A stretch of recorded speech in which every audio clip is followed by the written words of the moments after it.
Hi, this is Magda from the Vnętrza channel. In this video, I am delighted to show you a roughly 42 square meter apartment that has undergone a huge transformation.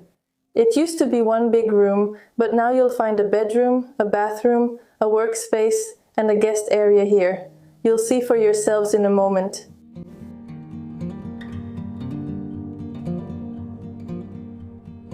We're starting in front of the entrance this time, which is unusual for us.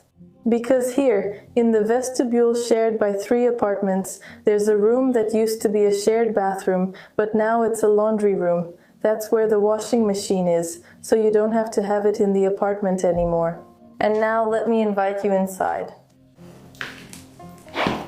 My name is Marek and welcome to my apartment in Wrocław. This apartment used to be one large room in a villa, a party room, 6.5 by 6.5 meters with a height of 3.85 meters. That's why I divided the room in half by building a mezzanine. However, it wasn't possible to do this exactly through the entire half of the room, because in the entrance area we have doors that are almost 3 meters high, which I didn't want to remove, since they are a beautiful decorative element in themselves.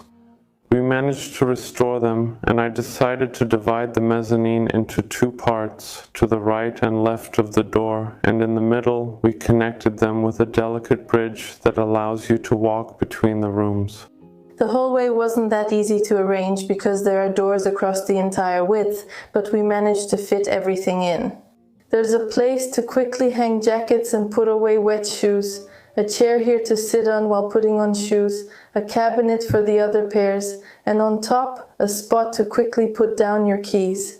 There's also a motion sensor by the entrance, which makes the light turn on automatically in the evening, which is very convenient, especially when we come in with groceries or luggage.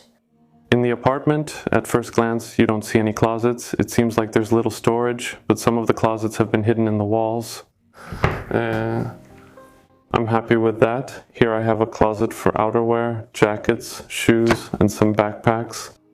Here, in the wall by the bathroom, there's also a second closet opening into the living room with some spare bedding, towels, things for the pool, and for the mountains.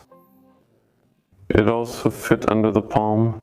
We have storage, we have a closet with a mirror in the bedroom, and the things we don't wear this season, we store in the larger closet on the mezzanine in the guest bedroom. Now we're entering the combined living room and kitchen area, which also wasn't that easy to arrange because both of the longer walls are actually taken. Here we have the stairs, the passage to the hallway, and the entrance to the bedroom, and on the other side, the entire wall of windows, including the door to the terrace. And because of that, we can really only place the furniture along the shorter walls, which really limits our layout options. And now, take a look at these wonderful windows and see how much space the curtains and sheer curtains take up. This wall is 6.5 meters long and almost 4 meters high, so we need 25 square meters of fabric here. And after all, when the curtains are closed, they shouldn't be stretched out like a tablecloth, but should be slightly gathered, so in reality, you need to buy even more fabric. And we can't just go to any store because they don't sell curtains that long there. That's why the cost of ordering window treatments for such large windows is really significant, and it's worth taking that into account. We often think of curtains as an accessory, something that's easy to buy and replace, but the truth is that good quality curtains easily cost at least several thousand zlotys. So it's nice to have big windows, it's nice to have large windows, but it's really worth planning for this expense in advance so it doesn't catch us by surprise. In the middle, there's a small table, but it's extendable, so when guests come over, you can easily seat more people. And right behind it, there's a TV that's not hanging on the wall, but on the stairs, so it's quite unusual. But for it to be directly in front of the couch, it would probably have to hang in the kitchen, so mounting it on the stairs was simply the best solution. And the TV is on an arm.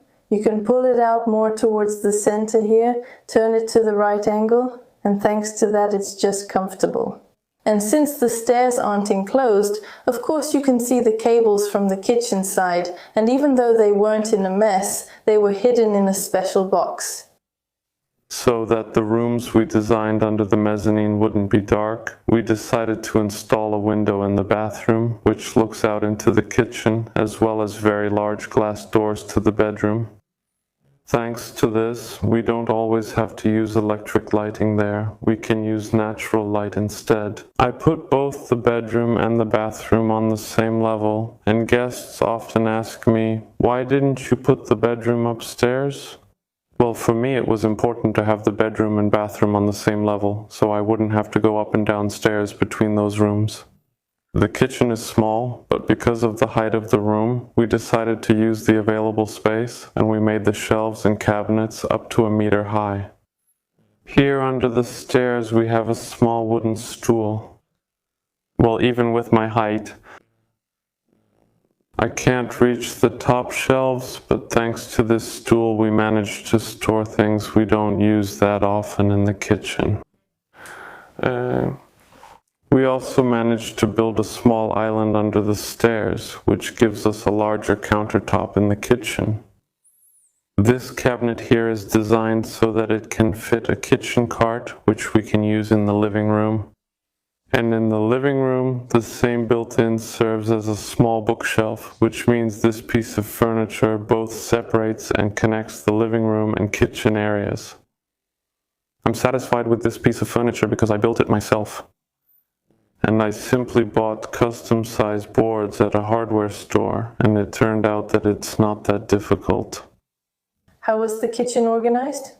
Here at the end we have the fridge, then the dishwasher, next a drawer for bins, a few drawers for dishes and cutlery, the oven, and at the end a pantry pull-out for groceries.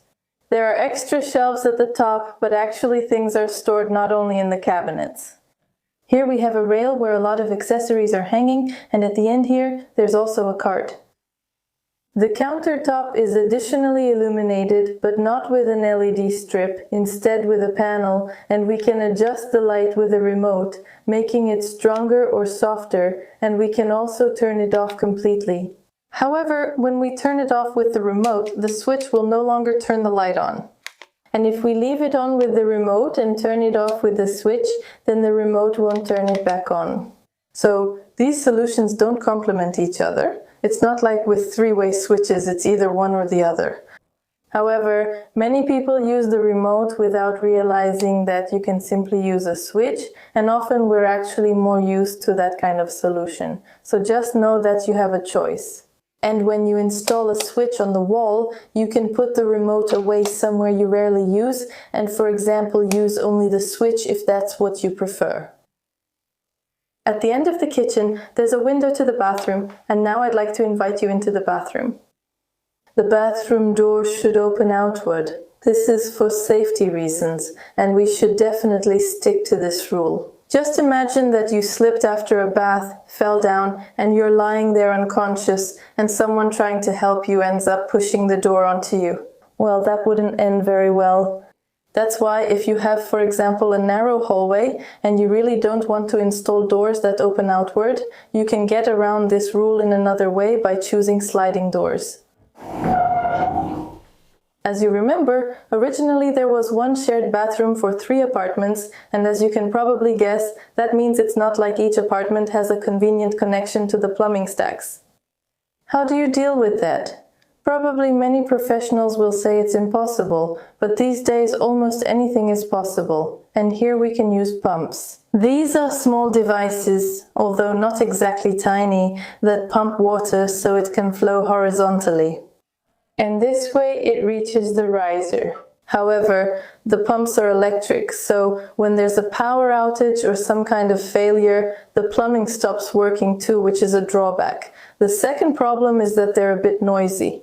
You can get used to it, but it's worth taking into account and being aware of the noise beforehand. See for yourself, I'll flush it. And now the pump has started. Oh, it makes noise for a moment and then it will turn off. I'm not sure we'll wait that long. Oh, it's already off.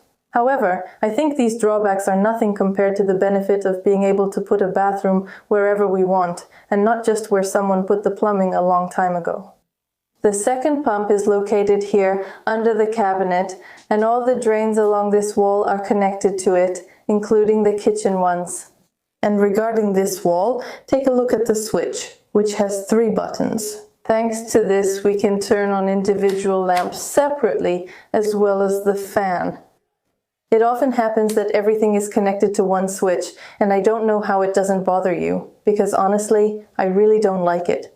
I definitely like to have control over what I turn on, and after all, it's not such a big deal to connect all of this separately. So when you're planning a renovation, keep that in mind, because obviously it's more convenient for the professionals to put everything together, but if you want things separate, just make sure it gets done. And here's another interesting thing. There's an outlet in the cabinet, so the electric toothbrush that's here is plugged in, but at the same time it's not in plain sight. And now let's move on to a more pleasant topic, the tiles. Take a look at how they were chosen. Squares, which are a timeless and universal shape, and the colors. Here white, and on the floor, terracotta. These are colors that are hard to associate with any specific period. You can't really tell in which exact year this bathroom was designed. Terrazzo tiles on the floor would show they were installed recently, since they're currently trendy. Tiles with cloud patterns would indicate they were from 20 years ago, as those were popular then. Above the couch hangs a beautiful map that was rescued from a dumpster by a school. It's not in the best condition anymore, but thanks to plexiglass and a frame made from wooden battens, it was possible to display it nicely here. And behind me there's a shelf in a beautiful color that I'm showing you because of these sides. Look, they support the books and records. Thanks to that, things don't fall over, so a shelf with sides is much more convenient when arranging different items on it. My grandmother used to live in this apartment before me, and there are many keepsakes left from her that we decided to keep. Among them are this wooden table, the lamp in the living room, and the palm tree, which I water once a week so it grows new leaves and grows well, and also the furniture in the nook on the mezzanine. I really liked that Louis-style furniture, but it wasn't the most comfortable for the living room, so I used them in the nook, and they work well there. Now let's take a look at the bedroom, which you can already see a bit through that wired glass, but not completely, so let's open the door. Inside, of course, there's a bed, and on the sides there are little shelves serving as nightstands. Look at how they were hung, not on the wall behind the bed, but on the side walls. And this way, when we put something on the lowest shelf, it's not really visible from the entrance, so it's practical. And here we have a built-in closet for everyday clothes. In the wardrobes on the mezzanine, there are also clothes, but these are the ones that are used less often.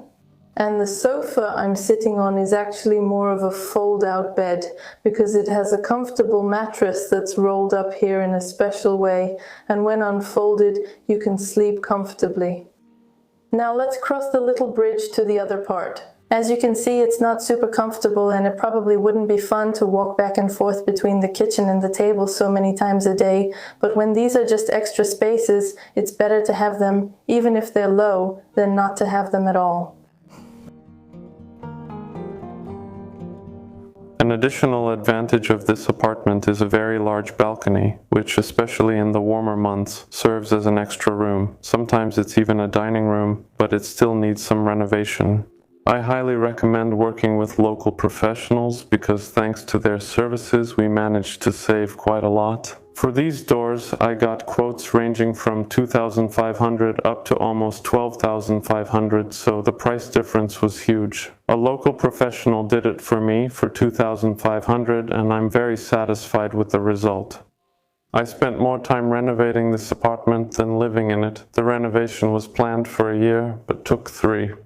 When you renovate an apartment for so long and are involved in every stage of the work, you can really see how many different elements make up a home, and how many professionals have to do their jobs well for everything to work together. How much time and money it takes. I always have even more respect when you see someone has done something properly, because you know there must have been a lot of hard work behind it.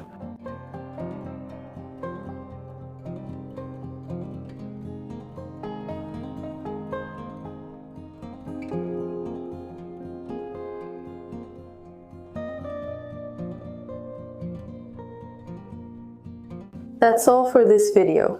But if you're still hungry for inspiration, I recommend our album Polski Wnętrze with lots of design ideas. You can buy it in our store at www.net.pl. Now I'm waiting for your comments, thumbs up, and I encourage you to subscribe to the channel. See you soon. Bye.